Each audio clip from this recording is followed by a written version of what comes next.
everybody. This is Nina G with the Comedy Time Capsule. And right now we are in the midst of the COVID quarantine. Today is, what's the day today? It is April 14th, 2020.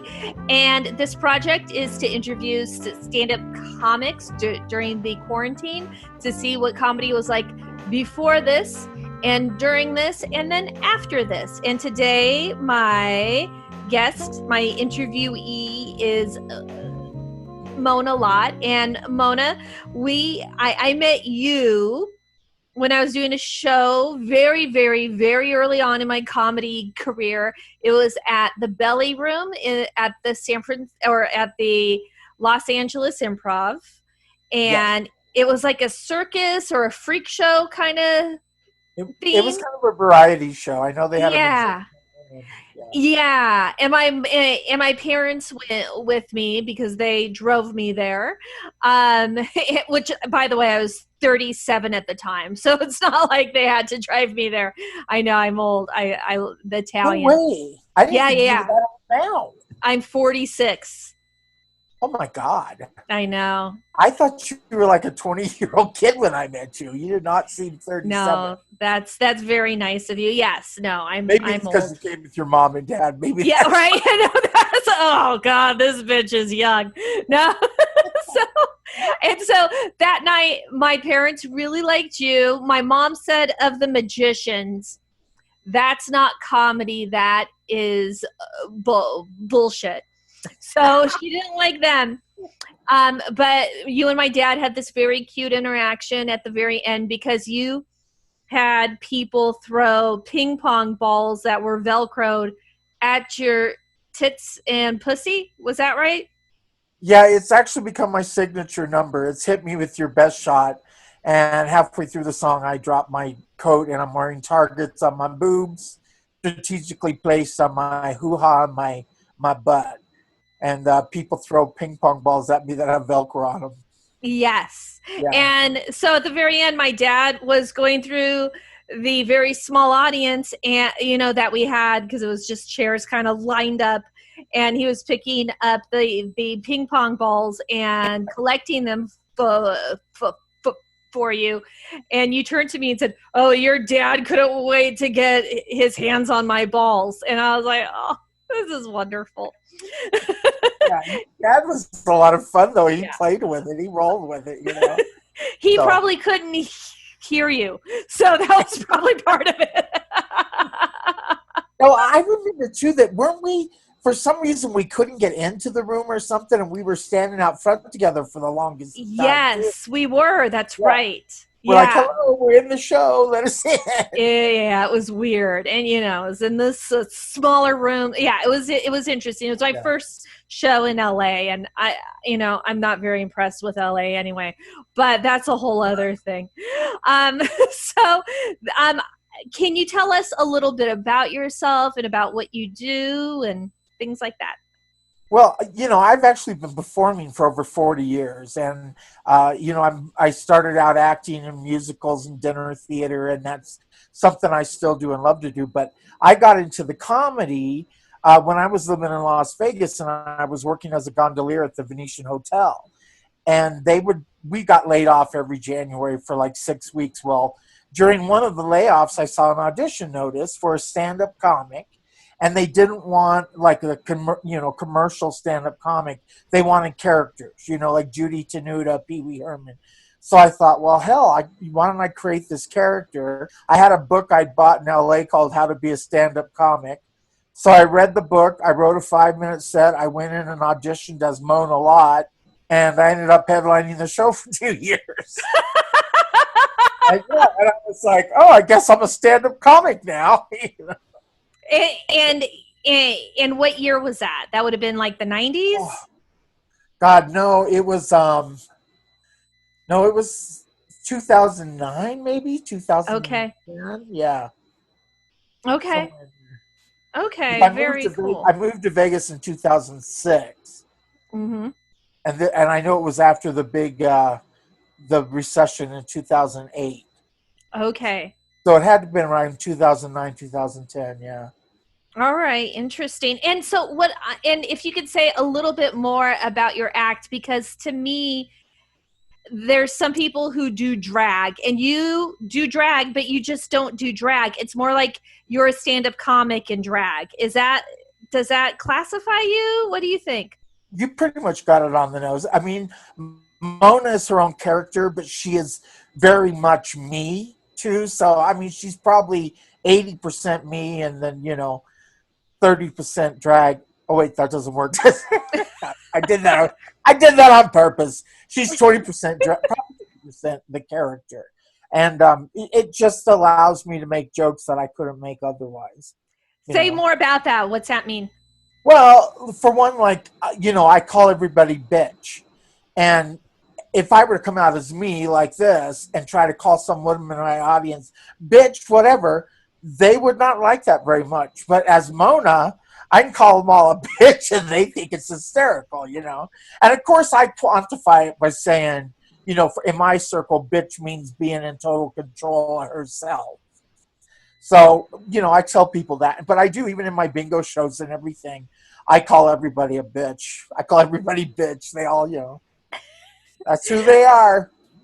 But yeah, Mona gets to talk about things like that. Plus, I can make jokes about just the dichotomy of being a man in a dress. If you're a woman, you can't really come out and make a lot of jokes about your balls. But if you're a drag queen, you can.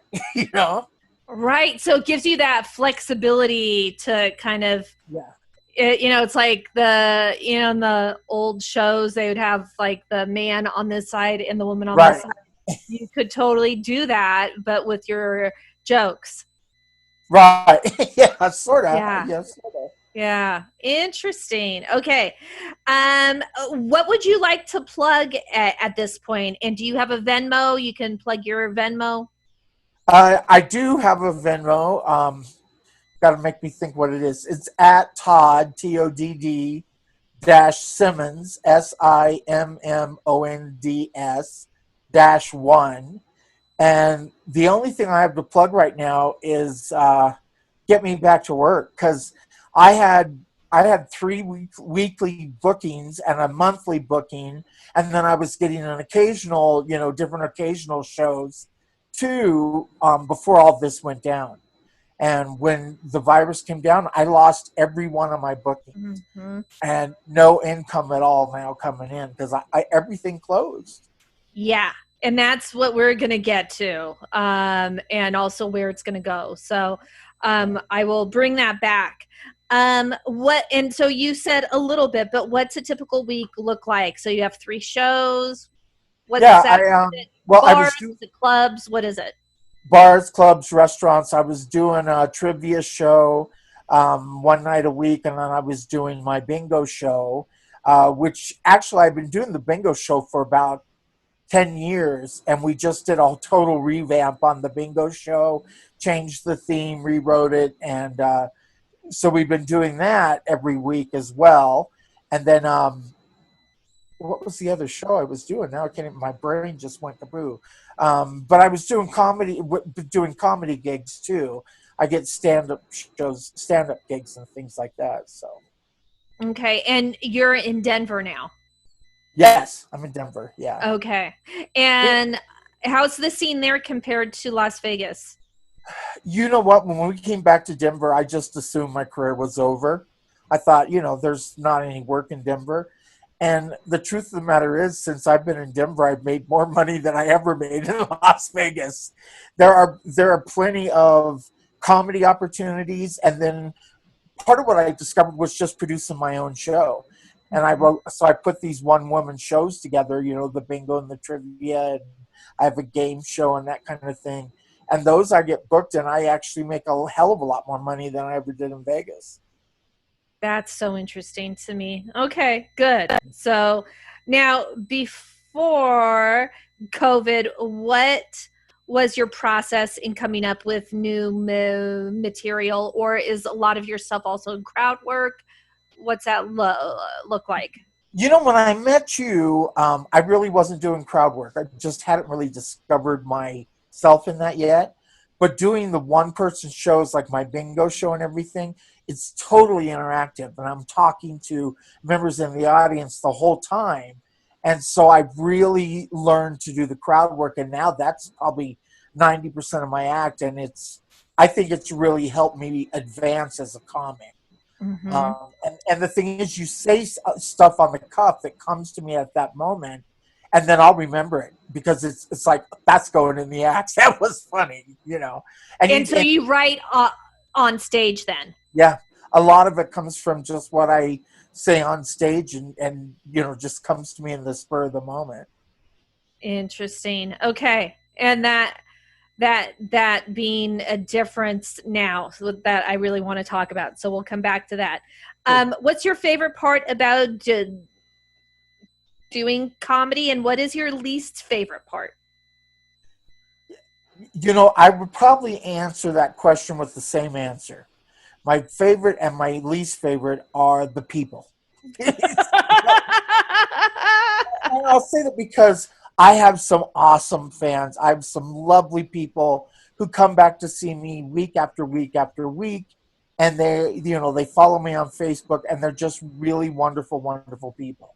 But then I also get those really drunk, obnoxious people at my shows who want to come and hug on me after a show and monopolize my time. And I'm trying to talk to other people too. Mm-hmm. And I'm trying to, and I can't because I got some, drunk bitch hanging on my shoulder going, I love you. Yeah, they want to be like your best friend. They want it to be like, yeah. And so with that also, do you notice a difference between drag shows and comedy shows in terms of the audience? Because I've done some drag shows where like people will yell out, show me your tits. And like, I'm supposed to take it. I'm like, no. And so what is the difference in the crowds there that you see? I don't do a lot of actually drag shows. Yeah. And to me, they are a totally different ballgame. Mm-hmm. The drag show, people that are going to see that, it's all about your look, what costume you're wearing, how's your makeup, what's your hair. It's all very superficial. And the whole talent aspect of it, I think it becomes, and people are going to be mad that I said this, I think that becomes second. They care more about the look than really about what you're doing. Whereas with the comedy, they don't really care that much about the look. It's really about you either make them laugh or you don't. Yeah, and if you don't it really comes down to that. Yeah. And if you don't make them laugh, you're done, So that's also an advantage for Mona Lot, is that I get to be able to do crazy fun looks, and then I get to be funny too. So I get to do both sides of that. No, that's so great. Okay. What do you miss about comedy now? Is it the people, or is it it is actually. Yeah. I mean, it really I really is. I miss, I mean, you know how it is. We get on stage, and the way we live and what gives us breath is making people laugh, or even making people moan, making them groan, or, it's that interaction with the people. Like I always say, that's how I commune with the world, is performing. And so not having that now makes me feel, I don't know, so less than, I just feel like I don't have that communication with the rest of the world. I don't have, that interaction going on. Mm-hmm. Have you been able to substitute that interaction whatsoever? Anything? I tried Pornhub. It just doesn't work. And I mean, it's literally Pornhub is down. You can't get into it. No, and it's free right now, I think. Yeah. So.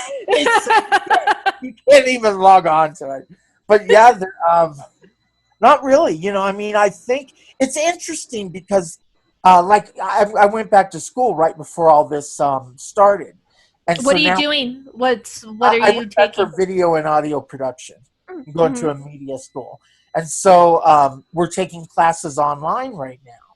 And then, like, my partner had a birthday on Sunday, and we did a virtual birthday party. So everybody was online, just like what you and I are doing right now. And it's interesting how we are now communicating with each other. And in a way, I think it's actually beneficial that How? we're, well, like my partner, even for his birthday on Sunday, we had people at the online party who we would have, without the online, we wouldn't have heard from them that day. Mm-hmm. Because we had people from across the country that were able to log on and say, hey, whatever. And to log on, it takes, 30 seconds to log on, say hi to somebody, and go off. And you didn't have to get dressed. You didn't have to get in your car and go anywhere. So in a lot of ways, this is a great way for us to stay in touch and stay closer. Mm-hmm. Yeah, I know. I was listening to Jackie Cashian and Lori Kilmartin's show Right. today, and they were talking about how they were going to do a stand-up show, and somebody in Norway had said, "I'm setting my alarm for 4 a.m. so that I can watch it." And so, just having that connection now, it's a different thing. Yeah. I Mm-hmm. think so. I mean, before all this, I never did these kind of face-to-face things online. I call people. I mean, I talk to my mom or whatever, but never face-to-face. Why not? It, I didn't need to, Yeah. because I saw people, and I had to say, my mom lives an hour away, so I saw my mom every weekend. It was no big deal. If I was going to call her, there was no reason for me to have to, see her face when I talked to her. Mm-hmm. Okay, interesting. Good. Okay, so that was what you miss most about comedy. Anything that you miss the least? you know, um, if anything, I've said many times that there are times that I am sitting down trying to put on all my makeup and getting my costume on and all that, and I just go, "What the hell kind of monster did I create?" You know, because it is a pain in the butt, and especially when I do a comedy show and these male comics are showing up in a t-shirt and shorts, and they just rolled out of bed 2 minutes ago, and I've spent 2 hours getting into makeup and costume. So that's probably, I don't miss, having to get on makeup and costume 3-4 times a week. Yeah, yeah. No, I've been wearing Spanx to some of my Zoom shows. So like I've been trying to keep it still with the makeup and the Spanx, but the male comics, like standard male comics, don't have to go through all that. Uh, So but I'm they've not wearing pants right now, so. I'm wearing leggings and socks, so don't let the cute dress I full literally, I fool literally you. realized over the weekend that I had not had pants on for over a week. Congratulations. I know, but it's that I think is a new normal too. Is that, and people, we're not showering, we don't, we're not shaving anymore. It's like everybody's just kind of went, "Hey, I'm not going to be seeing anybody. Screw it." Yeah. Yes. And do you think that changes, like, if people are doing online, like, because I've seen some famous people do some online stuff and they're not all dolled up. Yeah. Do you think that changes the interaction or changes the comedy or anything like that? I don't. I don't know. I don't think. Well, yeah, I guess I do. Because to me, um, that's part of the fantasy. That's part of being a celebrity. That's part of being part of Hollywood or being that entertainer, the performer. Is you do get dolled up. A showgirl has eyelashes and the big wigs, and I think that's part of what people get out of entertainment is they get that fantasy version. So you might, when you see this gorgeous actress who's all done up and looks beautiful, and now all of a sudden you see her sitting in her kitchen with no makeup on, it kind of destroys that illusion and that fantasy. Mm-hmm. Um, I hate to say that really because it shouldn't matter, but I do think it matters. Yeah. Why do you think it matters? Well, what's that come from? Just that I think because as performers, we are creating that illusion and that magic. Mm-hmm. And I mean, just like I didn't want to be, I wanted to be in Face Tonight, And the only reason I didn't paint is because I'm out of some of the makeup stuff I need, and there's no place to get it right now. Unfortunately, drag makeup is not considered essential. So only, Yeah. only in my house is it. Yeah. We really have to advocate for that then. Yeah. Can we get Trump to put something together for that? Can we open the costume shops back up? That's what he wants. He wants to open us back up, and Yeah. I hope the drag stores are the first ones. Right. Okay, so what are some of the ways you have been coping, either financially, creatively, or psychologically throughout the quarantine? And how long have you been on quarantine at this point? I was trying to remember that this morning. I was trying to remember, when did we start all this, but I know that we've already gone through. I was in the middle of one session of class, and then we went through a whole second session, and we're into our third session already. So it's had to have been at least 6 weeks. I want to say 8 weeks. Maybe it hasn't been 8 weeks, but I think it's about 7 or 8 weeks. Okay. And what was the part of that question? Where was I? And how are you coping financially, creatively, and psychologically? The financial thing has been the hardest for me, because I literally overnight lost every bit of income that was coming to me. And, there's no way that I can build it up now. I was starting a company. I was getting all these new bookings. I was doing all this stuff that I can't do at this point. And I'm also, I'm a 52-year-old man who's got diabetes and survived sepsis 3 years ago, and I can't walk anymore. I can't walk and I can't stand. So I'm even looking at, everybody's like, oh, the grocery stores are hiring the grocery. Well, I can't do stocking. I can't walk up and down an aisle and be on my feet and kneel and squat and do all that. So it's been really hard figuring out how the hell am I going to survive. Luckily, the venue that I had my weekly bingo show at, Wicked, they created a T-shirt that they've been selling during the quarantine, because they're allowed to stay open for pickup only, the restaurants. Yeah. And they're selling the T-shirt to raise money to give to me and the DJ, the entertainers at that venue. That's so nice. That actually helped. And then I just discovered I've started offering online video greeting cards, drag queen greeting cards. And I just did like 8 of them over the weekend, but people basically tell me who they want to send it to, who it's from, what it's for, a birthday, anniversary, or whatever. And then they usually give me like a general idea of what to say or something interesting about the person. And I record these like 30-second video greetings as a monologue going, hey, girl, your mom wants me to say happy birthday, blah, blah, blah, whatever.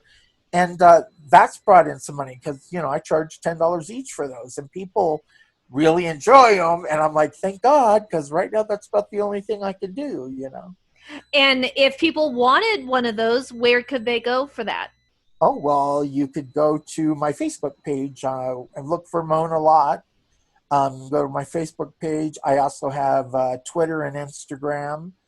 Queen Mona Lott on Twitter, and Instagram. Instagram's the same as Facebook, I think now. Aren't they the same? I don't know. Yeah, but if put in Mona Lott, you'll find me. I know you'll find me. You will, yeah.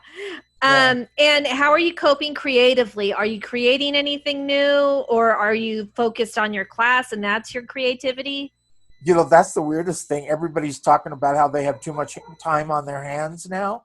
I'm actually busier now than I was before this all started, because we are doing the online classes, and I'm still having to create, plus I was already creating a podcast, and now that's actually part of my schoolwork as well. And I have to, create a radio station, and I have to build the video, and so I'm working on all this stuff anyway. And it's actually taking more time because I'm not at the school and I can't go into the studio and use their equipment. So I'm trying to use all these, pathetic apps online to do this editing and stuff with. So it takes longer. But yeah, I'm way more busy now than I was before, I think. Interesting. And how has COVID changed okay, you kind of talked about that.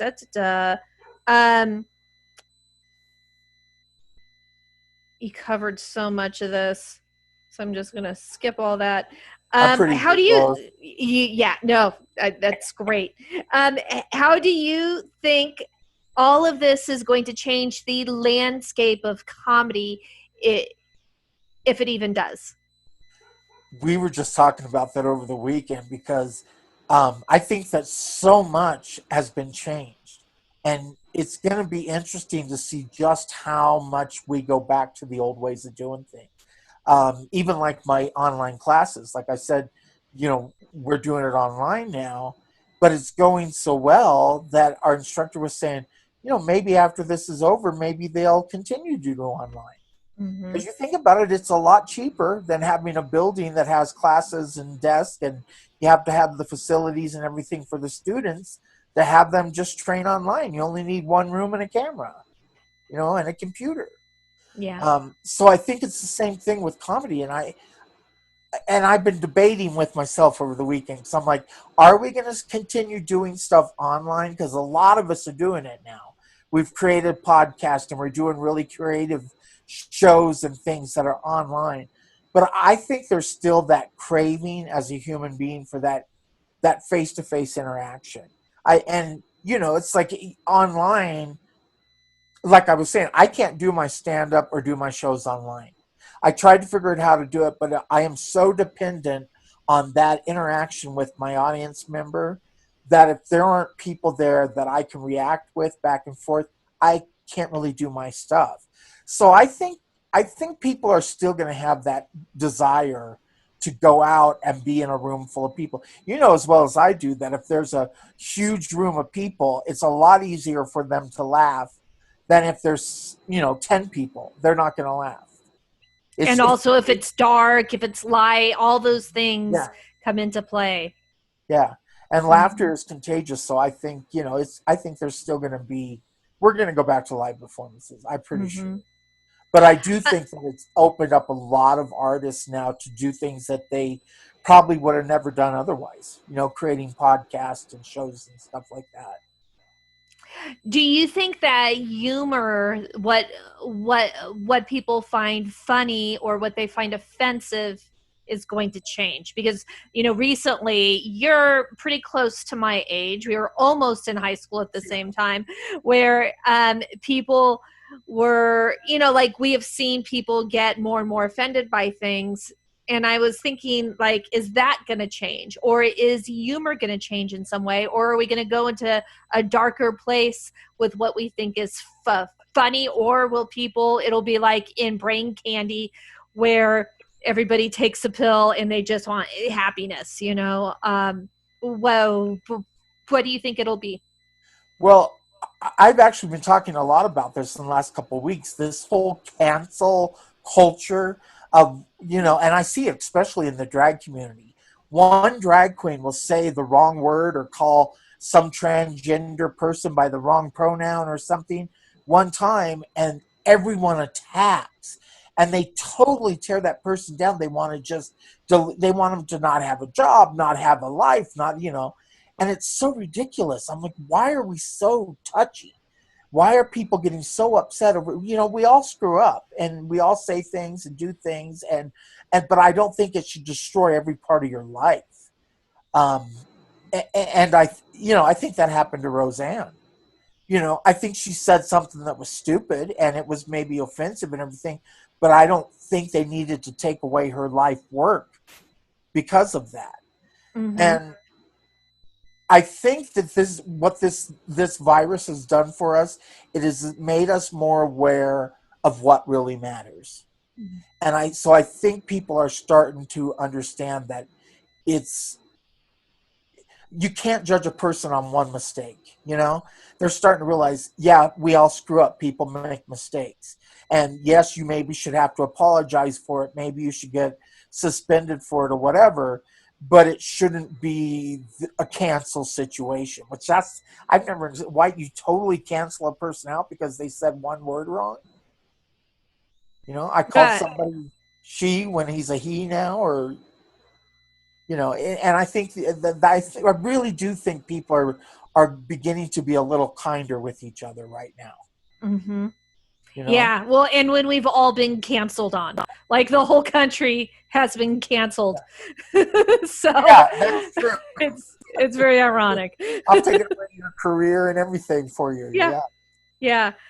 yeah. Um, what, if anything, has a quarantine taught you about the art or about the business of comedy? Gosh, you know what? I think, well, I don't know. Maybe it's just, it's made me more aware of the importance of having a good fan base. Mm-hmm. Because if you haven't cultivated those relationships in person, and this is why, like I said, I love talking to the people that come every week and stuff. And I hang out after my show and I take selfies and I talk to people and I do all of that. But those people during this whole thing, this crisis, when I've been saying I don't have a job anymore and I have no income, they've been amazing in how they've come to support me and help me online. And even with, like selling the video greetings, they are all people that are, some of my regulars and some of my fans. And they all ordered greetings from me, to help me out. So I think that's a lot of it is just cultivating an audience and realizing how important it is to have that good fan base. Yeah, well, and looking at the fan base not necessarily as people who come to your shows, but more like a family because you are in relationship with them. Right. Because a lot of my fan base are people who've never seen my shows. They found Mm-hmm. me on Facebook or whatever, and we relate back and forth that way. But they're part of my fan base. They're what I Mm-hmm. call my bitches. Oh, we all want to be one of your bitches. That's great. So, are there any questions that you think I should have asked? Um, yeah, you should have asked. How do you manage to be so good looking since during a horrible time like quarantine? Well, that was That's my next question. that, That's funny. You should. it's a filter, bitch. It's a filter.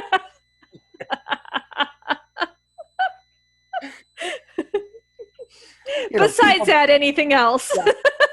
Oh, I think you've done I think you're doing a good job exploring the whole comedy during a quarantine thing. So. Mm-hmm. All right. Well, okay. I have this one. I didn't ask my friend Dave this because he would have just rolled his eyes. So you are welcome to roll your eyes.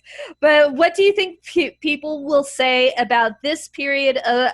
This period in terms of the COVID period of comedy in 100 years. Wow. I have to think. What do we say about the plague? Because now, and I think we just go. We know it was a bad time, and well, the difference now is I think now we understand what went on. I don't think Mm-hmm. we ever before in our heads had any idea of what it really was like to be alive during the Black Plague, and that's what we're going through now. So 100 years from now, they probably won't understand either, and they'll think it's no big deal. Yeah, you're right. It's that lack of empathy, that lack of knowledge, that lack of Yeah, of being it's there just or having whatever. somebody there. Yeah, it's that Yeah. time that makes it distant to you. So, Hmm. like they Do say, you think? tragedy in time. Yeah, no, exactly. Tragedy plus time is comedy or whatever. Do you think that the way that comics treat comedy will change? Do you think that we'll be able to go into darker places because people's lives might be a little bit darker, or that we kind of have faced some of our fears, or that we're in our fears? Oh God, I hope we can get darker. I hope we can because I've seen, well, we've all seen it in the last few years, how PC we've become as comics, and how so many comics have just been knocked down, and we keep going. But she's a comic, she's allowed to say Mhm. those things, and no, you can't do it. And I hope now people say, yeah, we get it. It's a joke. Life in general is a joke. Let's face it. If you want to get existential about it, it's all a joke. So people need to lighten the hell up. And if they can't lighten up after going through this and surviving this, then I think we got bigger problems than COVID-19, you know? That seems like a great way to end right there. Is there any, so can you go over your plugs one more time? Yeah, you want to order a drag queen custom video greeting, just find me on Facebook, Mona Lott. That's Lott. I'm on Twitter as Queen Mona Lott. You can find me on Instagram. I am working on a new website, will be coming out shortly, so just find me on Facebook is really the best way, and I will keep you updated on everything. And your Venmo? Again? Venmo is at Todd, Todd -Simmons, SIMMONDS -1. Right. Well, thank you so much, Mona Lott. It's been a lot of fun, and can't wait to get my hands on your balls again. Well, thank you, Nina. It's been a pleasure, and I am honored to be able to be on this with you. So.